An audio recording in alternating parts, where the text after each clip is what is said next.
Love makes people crazy, Shen Wenlang murmured to himself, his voice low and tinged with bitterness. It wasn't just Hua Yong acting strangely these days. Even his beta secretary, Gao Tu, the calm taciturn man who had followed him silently for years, was beginning to unravel.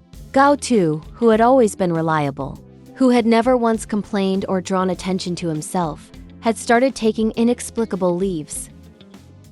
Not a day went by without some excuse or sudden disappearance. Shen Wenlang, though used to managing people, couldn't make sense of it. And then, on his first day back, Gao Tu had done something utterly unthinkable. He had started talking about personal matters, fertility, relationships, children, with Shen Wenlang. Shen Wenlang froze. His usually composed face contorted into a grimace. With him? The thought alone was absurd. And the absurdity didn't stop there. Shortly after that conversation, Gao Tu handed in his resignation.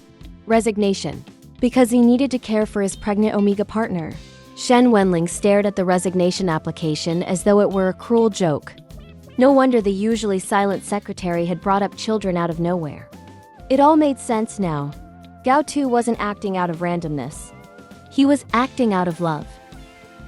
When Gao Tu had asked, "What if your Omega has a child in the future?" Shen Wenlang had frowned sharply. He remembered that night he had gotten drunk, lost control, and ended up in bed with his Omega. Without hesitation, he had said coldly, mercilessly, "Of course, abort it. What else?" Gao Tu's expression had shifted instantly, fear, sadness, and an almost pleading vulnerability flashing across his face. And Shen Wenlang's mood had darkened further. "Don't ask me such boring questions during work. You know I hate Omegas," he snapped. Over the years, Gao Tu had helped him handle at least 80 Omegas. 80! And yet here he was, suddenly concerned about fertility, about children, about family. Why now? Why this madness? Shen Wenlang's thoughts turned sharp, cynical, almost bitter. Recently, he had been forced to take leave to appease his own Omega partner, who had been prone to anger and irrational behavior. Was Gao Tu experiencing the same madness that love inflicted? "Do you have anything else to say? If not, get out," he barked, imagining Gao Tu lying beside an Omega every day, holding them during fever periods, tending to them with that quiet devotion that always made Shen Wenlang uneasy. Gao Tu hesitated, standing there in silence as if battling with himself. And then, finally, he spoke, hesitant but firm. "But forcing Omegas to have abortions," Shen Wenlang's head snapped up, irritation rising like fire. "Don't keep saying Omega, Omega. Aren't you disgusted by them?" He snapped, incredulous that Gao Tu would even raise the subject, but Gao Tu's face flushed crimson, his hands trembled slightly. And then, without realizing it, his voice grew louder, steadier. "Mr. Shen, please don't always insult Omegas. This violates the ABO Equal Rights Agreement." Shen Wenlang froze. In 10 years of working together, he had never heard Gao Tu speak to him like this. Never. And yet, now, the beta he had always considered mild-mannered and obedient was standing up to him. For an Omega, anger surged through him. He raised his head, sneering. "What's the matter, Gao Tu?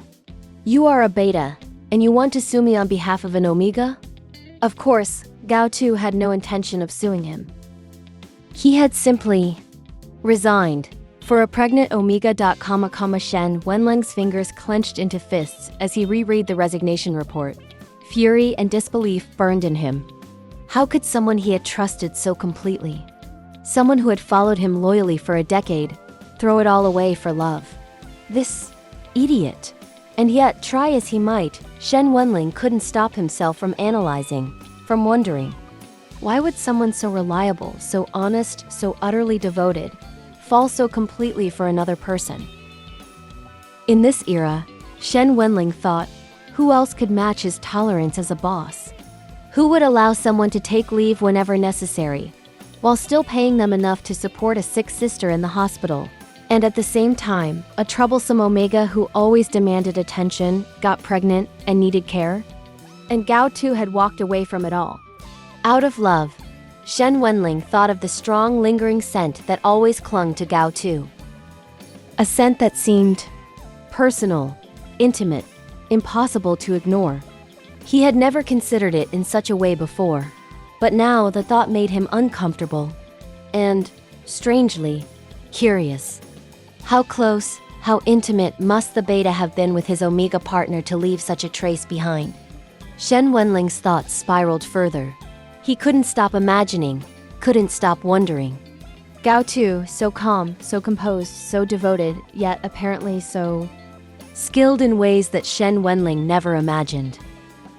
No, stop it, he scolded himself. Why did it even matter? Why was he thinking about Gao Tu in such a way? Damn it. He thought, a storm of frustration and irrational jealousy raging in him. This is what love does. It makes people irrational, reckless, and completely vulnerable. And he hated it. Hated it, despised it, yet couldn't deny the pang of something that twisted in his chest. Regret, curiosity, fear? Perhaps all three. Shen Wenlang leaned back in his chair, rubbing his temples, trying to quell the chaos of his thoughts. How could a man he had known for 10 years, trusted completely, be undone by something as fragile, as unpredictable, as uncontrollable as love? He had always believed love made people weak, but now he realized love also made them daring, bold, willing to defy everything, risk everything, for something they believed in. As he looked at the empty space where Gao Tu once stood, a strange emptiness lingered. A hollow echo of loyalty and devotion that would no longer be there. Love makes people crazy, he murmured again, a bitter laugh escaping him. Not just Hua Yang. Not just any Omega. Even his beta, Gao Tu, had been undone by it. He shook his head, trying to dismiss the thoughts that refused to leave him. Thoughts of lingering sense, of intimate touches, of devotion that had overridden reason. No, I cannot think of him that way, Shen Wenlang scolded himself. But even as he tried to banish the feelings, he realized it was impossible. For the first time in his life, Shen Wenlang understood the true power of love not as something to control, not as something to despise, but as something unstoppable, unpredictable, capable of overturning even the most disciplined mind. He slammed his fist on the desk, frustration boiling over. This idiot, he muttered again.